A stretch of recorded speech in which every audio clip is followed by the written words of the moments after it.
It's Wellness Wednesday. I'm India Shawn, and I'm so excited and happy to be joined by my dear friend of what, maybe like 14 years.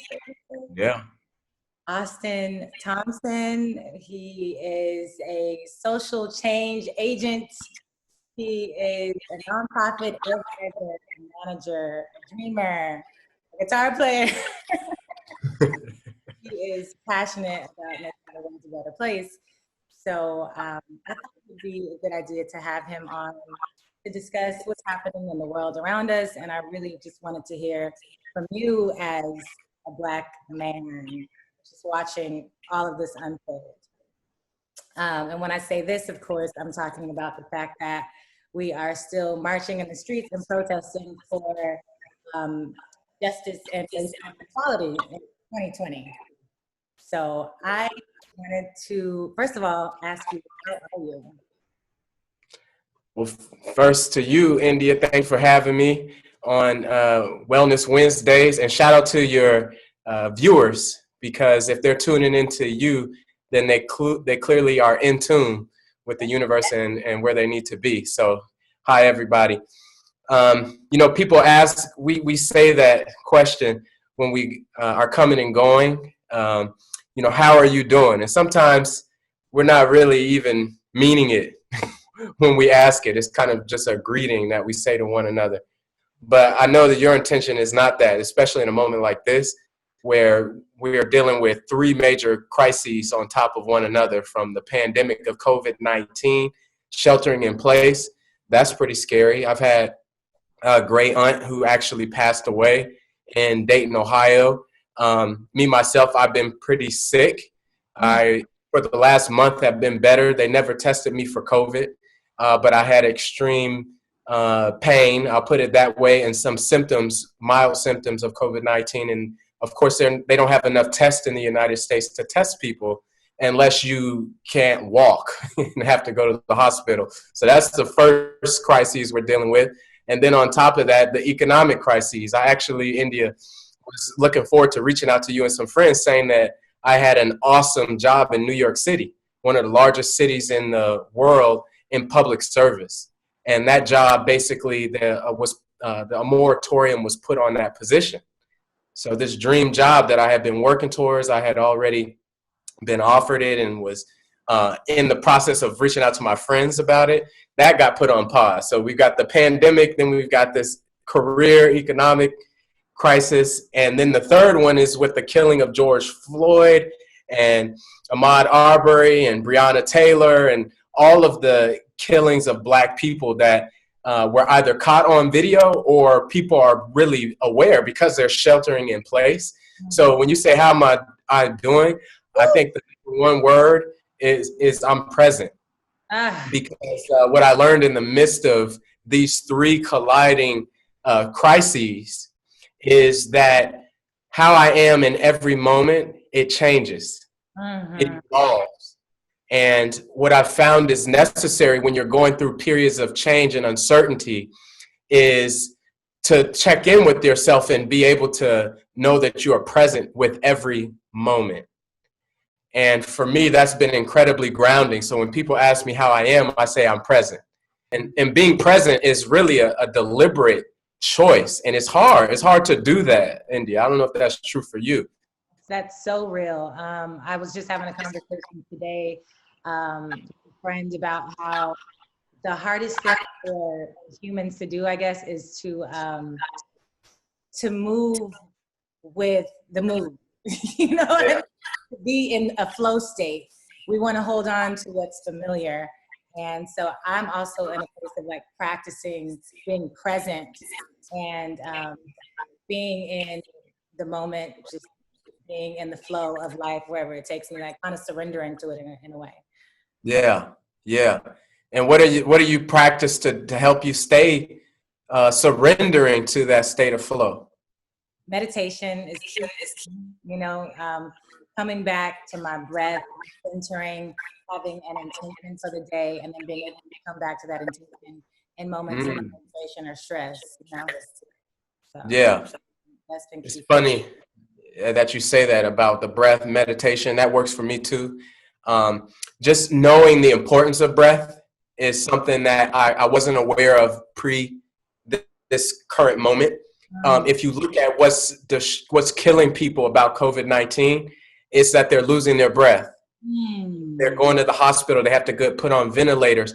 The thing that you and I are discussing that we're doing in a process of meditation and that we do unconsciously all the time of just simple breathing becomes impossible for folks when they have COVID-19 for some folks, or it becomes excruciatingly difficult. Something that we take for granted, the centrality of breath, India, in life. It never was clear to me until now. And then the second way that breath has showed up in this moment, India, for people, collectively and individually, if COVID-19 was the first one and people losing their breath, is that George Floyd died saying, "I can't breathe." And so there again, we see breath showing up in our collective consciousness. Life force, yeah.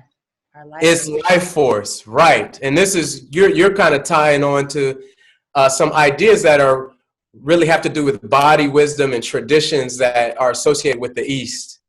But here in our society, the idea of breath, life force being intricately linked together, that the breath is our life force. That was new for me, and I think for a lot of people. And so with COVID-19 and with the killing of George Floyd, which are collective things that, to your point, we don't want to be consumed by those. But even with those, we can do internal introspection about breath. I love that.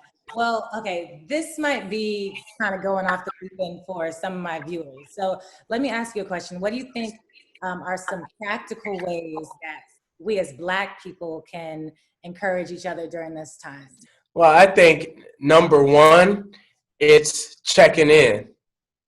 I know that there's a lot going on and people feel immobilized, but what I've really enjoyed is using this time to reach out to a list of 10 people and just set up one-to-one conversations and start to build what Dr. King called a beloved community. Because what we know is people who live longer and are happier, they have deep social connections in their lives, right? The research has shown that. And being alone is just not who we are as human beings. So as Black people, we have a history pre-slavery of tribe, being part of tribes and being in groups and communities and having shared rituals and language and sacred practices that we do together. And in the tradition that I'm a part of, we started having these sanghas, they call them, once a week. And it's a sangha of Black people and indigenous people and other people of color who come together. And so I would say number one is start to, if you don't already have a tribe or a beloved community, start to have those conversations. That's number one. And I love to hear that. Last time when we went out to eat, you were talking about wanting a tribe. So I love that. Like since then. Set the intention, and then it started to come together. And there's some learnings that came with that, India, and we can talk about that. Number two, India, I think we talked about this internal and external, right? And we talked about, so the question about how I can support the other is really about how I can also support myself. So I think the second thing is really doing deep introspection. And the question I would say to your viewers they should ask themselves is, what is the impact of my life on others? What is the impact of my life on others? Now, we all do have an impact on others, but sometimes we're not intentional about the impact that we're having. And we know that through the power of intention, we can do mighty, mighty, mighty things. So I think it's important to use this time of uncertainty to be present and to have some introspection about what kind of impact you want to make. And when you set that intention and you begin to state it, the opportunities to serve other Black people and other humanity and living beings will become apparent to you. So for me, one of the things when I asked that question, India, what impact will my life have on others? One of the words that came to me was empowerment, inspiration, which is a funny word because inspiration means to breathe life into in its root. And so when I asked that question, India, all of a sudden I started to reach out to people and say, okay, what can I do to support you? And I had a call about a week ago with over 40 people, a webinar where I was offering my gifts around program management and philanthropy and social change to an audience of 40 people. But it started, India, with me setting an intention about what impact do I want to have in my life on others.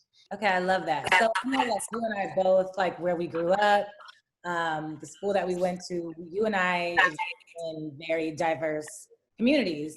And so I'm sure you have a lot of friends who aren't Black as well. What Yes. can they do at this time? Just a couple of points. What can they do? Because I have Black friends who are frustrated, like my white friends keep calling me, asking me questions, and then they're fed up. Me too. I think, India, that many white people's experiences with the police are totally unlike the Black experience with the police. And when they see the police, they feel safe. And as Black people, when we see the police, we get nervous. We start making sure everything's in order because we've had experiences with the police where they haven't always kept us safe. So I really think this is an opportunity to have a different conversation about policing and the role of the police in our society. You know, in Atlanta, many people know that there are deep racial and class divides in metro Atlanta. So in white areas of town, you may have people who have mental health issues or substance abuse issues, and there's programs in those areas to deal with those mental health or substance abuse issues. But in the areas of the city which are Blacker and poor, the police are used as a substitute for programs. And in places like Atlanta or LA, India, our white friends should understand that 30, 40, 50% of budgets at the city level are going towards policing, as opposed to violence prevention programs, substance abuse programs, mental health services. Those areas are seeing budget cuts, but the budget for policing are seeing increases, even in the midst of this pandemic of COVID-19. So I think one of the things that our white friends need to start using this moment for is to think about the role of the police. And do we as a society want to try and resolve problems that have to do with deep social and economic inequalities in our society simply through policing? And I actually had a friend of ours from high school, I'm not going to say her name, her husband's on the police force. I won't say the city. And she texted me and she said, my partner, my husband, he's ashamed about what's going on and he's ready for another job. Wow. Because he has a heart for service and he got involved in policing, not to harass, to kill, to carry a gun, but to serve. And you know what, India? There's no state or government money for people to serve in those ways, to be social workers, to be contact tracers, to fight COVID-19, to be artists, to create art, to promote wellness in the world. The funding for that stuff is cut. And our friend from high school's husband, the funding that is there is to pick up a gun. But that wasn't the intention why he joined. He joined for safety and justice. So my point isn't to say that all police officers are bad. It's to say that the institution of policing is being overused in the United States to solve problems that shouldn't have to do with policing. Problems that have to do with the culture and the arts, with education, with social programs, with democracy, with people coming together and learning about our shared histories, things that we're asking the police to do that they should not be doing. And that's where I think our white counterparts can start. It's nice to call us and to check in on us and to post Black Lives Matter. But if we learn nothing else from this moment, we know that George Floyd was unemployed. He had COVID-19 and was positive. And they say that he probably tried to purchase something, maybe allegedly tried to purchase something with a bad check. And then you ask yourself, is that worth a police encounter with 5 or 6 armed police, a knee on his neck over that? I know in Alpharetta, where I grew up, that ain't happening. Right. There's an over-policing of Black communities. And if we don't get to the root of that problem, no amount of slogans or well wishes are going to fix it. And that's what I meant, India, about the relationship between internal and external. We have to affirm Black life. We have to not be part of the problem as individuals, but we have to also understand that there are no individual solutions to collective problems. Yes. And each of us as individuals, our actions are linked together in a chain of cause and effect. So we do have power as individuals to change the way we think about policing. For artists who are listening to your Wellness Wednesdays, India, to step in to solve the problems where the police shouldn't be solving, but where an artist should be trying to solve that problem. I love that. And you were describing this world or society where funding is allocated to areas that heal us and would grow us and would help us as people. And as you were describing that, it just sounded like a fantasy to me, sadly. Like, it made me sad because I'm like, this sounds like a dream. You know, it seems so far from what could be a reality. I just want to know, like, what are your, number one, your expectations of the protesting or whatever is happening now, like the way it's unfolding? What are your expectations of the outcome? And also, what are your hopes? You know, one thing I'll say, and then I'll give you a concrete answer, India, is anything that can be created can be transformed. And we know that the system we currently have of policing, it has its origins in slave catching. Yep. And so that was a creation. And it's a choice, India, that legislators make, that they say, okay, we're going to give 30 or 40 or 50% of the budget to policing, and we're going to cut anti-violence prevention programs for young people. We're going to cut. That's a choice. And so it's easier for us to imagine the end of the world sometimes, India, than to imagine we might have different priorities. And that's why that the imagination, this is why arts and culture and music is so important, is you call on us to imagine possibilities. And without your voice, without your stretching of our imagination, we are limited in that way. So I just wanted to encourage people to say that it is possible that we make the choices we make now because of a lack of imagination. And that's where artists come in. In terms of where I think we end up, India, we know this through our meditation practice. We become acutely aware that the truth is many-sided, and that George Floyd's death was a bad thing. It's a sad thing. It's a tragic thing, but there was good in his death. Look at all of the policies that have changed. Look at the conversation we're having about the value of Black life. Look at people who are coming together, Black, white, brown, API, indigenous, in solidarity, asking, how do I show up for you? That never would have happened had George Floyd not been killed. So what's the point? Is in good, there's always bad. And in bad, there's always good. And this duality is our reality. So what will come out of this moment we're in, India? There will be a lot of bad. We're going to see people double down on over-policing problems that actually cannot be solved through policing. And we have a president who, unfortunately, I'm not taking a political stance here for your audience, but I think we can generally agree that he hasn't shown up as a unifying figure in this moment, and has shown us an example of some of the bad things that might come of this moment, with threatening the military on people, etc. So there will be some bad that comes out of this moment. And India, we also know through our practice that there will be good. It's up to us to be the seeds of that good.